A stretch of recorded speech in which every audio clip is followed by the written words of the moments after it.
ವಾಲ್ಮೀಕಿ ಅಭಿವೃದ್ಧಿ ನಿಗಮದ ಅಧೀಕ್ಷಕ ಚಂದ್ರಶೇಖರ್ನವರು ಆತ್ಮಹತ್ಯೆಗೆ ಸಂಬಂಧಿಸಿದಂತೆ ರಾಜ್ಯ ರಾಜಕೀಯದಲ್ಲಿ ಕೆಸರೆರಚಾಟ ಶುರುವಾಗಿದೆ. ಅದಾಗೆ ಬಿಜೆಪಿಯವರು ಸಚಿವ ನಾಗೇಂದ್ರ ಅವರು ಈ ಕೂಡಲೇ ರಾಜೀನಾಮೆ ನೀಡಬೇಕೆಂದು ರಾಜ್ಯದಲ್ಲಿ ಪ್ರತಿಭಟನೆಯನ್ನು ನಡೆಸುತ್ತಿದ್ದಾರೆ.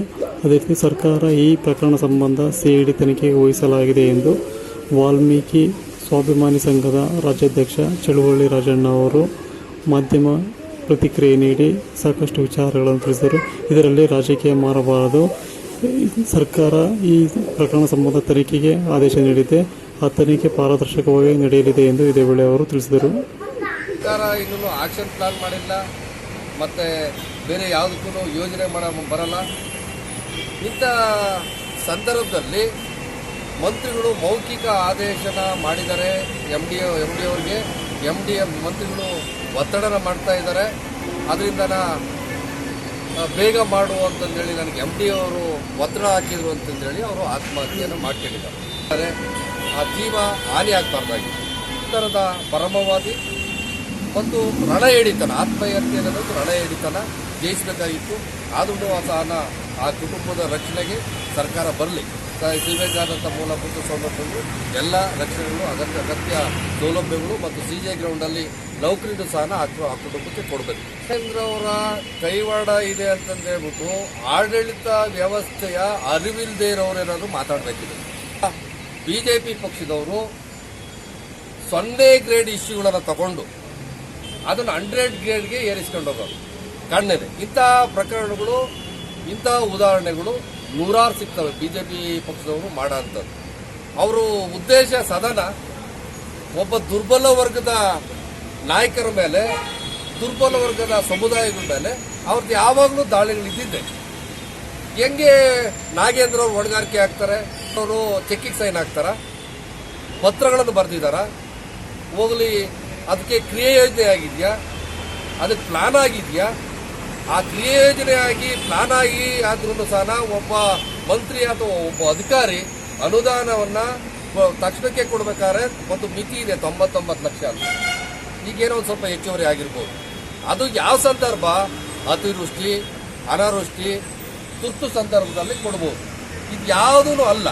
ಇದು ಯಾವುದೂ ಅಲ್ಲದೆ ಇರೋ ಸಂದರ್ಭದಲ್ಲಿ ಯಾವುದೋ ಬ್ಯಾಂಕಲ್ಲಿದ್ದ ಇನ್ನೊಬ್ಬ ಯಾವುದೋ ಬ್ಯಾಂಕಿಗೆ ವರ್ಗಾವಣೆ ಮಾಡಿ ಈ ಅಧಿಕಾರಿಗಳು ಮತ್ತು ಬ್ಯಾಂಕ್ ಅವರು ಇಬ್ಬರೂ ಸೇರ್ಕೊಂಡು ಗೇಮ್ ಆಟಗಳು ಆಡಿದ್ದಾರೆ. ಬ್ಯಾಂಕ್ ಅವ್ರು ಮಾಡಿರೋಂಥ ತಪ್ಪನ್ನ ಈಗಾಗಲೇ ಸರ್ಕಾರ ದೂರನ್ನು ದಾಖಲಿಸಿದೆ. ಅದರ ಜೊತೆಯಲ್ಲಿ ಅಧಿಕಾರಿಗಳನ್ನ ಅಮಾನತು ಕೂಡ ಮಾಡಲಾಗಿದೆ.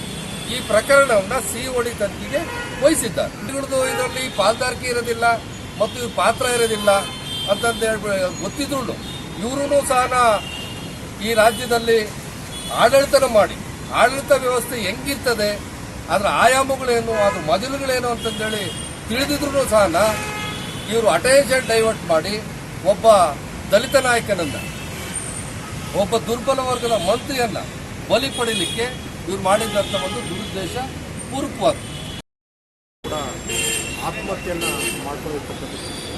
ಮತ್ತು ಅದರ ನಂತರದಲ್ಲಿ ಇವತ್ತು ನಿನ್ನೆ ಏನು ಇಬ್ಬರು ಅಧಿಕಾರಿಗಳನ್ನು ಸರ್ಕಾರ ಸಸ್ಪೆಂಡ್ ಮಾಡಿರ್ತಕ್ಕಂಥದ್ದು, ಅದರ ಜೊತೆಗೆ COD ತನಿಖೆಯನ್ನು ಕೂಡ ಅದಕ್ಕೆ ಸಂಬಂಧಪಟ್ಟಂತೆ ಏನು ಎಂಕ್ವೈರಿಗೆ ನೇಮಿಸಿರ್ತಕ್ಕಂಥದ್ದು.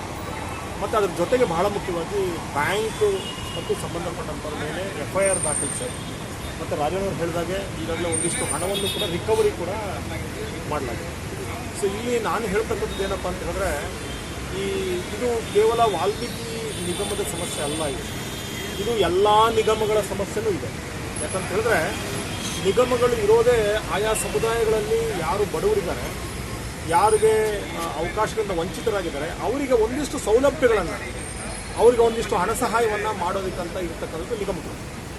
ಆದರೆ ದುರಂತ ಏನಪ್ಪ ಅಂದರೆ, ಈ ನಿಗಮಗಳಲ್ಲಿ ಬಹುತೇಕ ಸಂದರ್ಭಗಳಲ್ಲಿ ಅಲ್ಲಿನ ಅಧಿಕಾರಿಗಳೇ, ಯಾಕಂದರೆ ನನಗನ್ನಿಸ್ತಕ್ಕಂಥದ್ದು ಮಂತ್ರಿಗಳು ಕೇವಲ ಒಂದು ನಿಗಮದ ಬಗ್ಗೆ ಹೆಚ್ಚು ತಲೆ ಕೆಡಿಸ್ಕೊಳ್ಳುವಂಥದ್ದು ಇನ್ನೊಂದಿದೆ. ಯಾಕಂದರೆ ಅಲ್ಲಿ ಅದಕ್ಕೆ ಸಪ್ರೇಟ್ ಆಗಿರ್ತಕ್ಕಂಥ ಒಬ್ಬರು ಅಧ್ಯಕ್ಷರಿರ್ತಾರೆ, ಅದಕ್ಕೆ ಸಪ್ರೇಟ್ ಎಮ್ ಡಿ ಇರ್ತಾರೆ.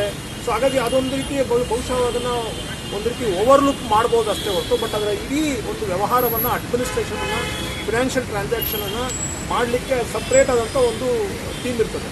ಹಾಗಾಗಿ ಏನಾಗುತ್ತೆ ಅಂತ ಹೇಳಿದ್ರೆ ಸಾಮಾನ್ಯವಾಗಿ ನಾನು ಮೊದಲೇ ಹೇಳಿದಾಗ ಎಲ್ಲ ನಿಗಮಗಳಲ್ಲಿ ಅಧಿಕಾರಿಗಳು ಬಹಳಷ್ಟು ಸಂದರ್ಭಗಳಲ್ಲಿ ಹಣವನ್ನು ದುರುಪಯೋಗ ಪಡಿಸ್ತಕ್ಕಂಥದ್ದು ಈಗಾಗಲೇ ಬಹಳ ಸರಿ ನೋಡಿದ್ದೀವಿ. ನನಗನ್ಸುತ್ತೆ ಹಾಗೆ ಇದು ಕೂಡ ಅಧಿಕಾರಿಗಳ ಬೇಜವಾಬ್ದಾರಿತನ ಮತ್ತು ಲಂಚ್ ಕೊಡತನ ಇದಕ್ಕೆ ಎಡೆ ಮಾಡಿಕೊಟ್ಟಿದೆ. ಇವತ್ತು ಅದಕ್ಕೊಬ್ಬರು ಬಲಿ ಕೂಡ ಆಗಿದೆ.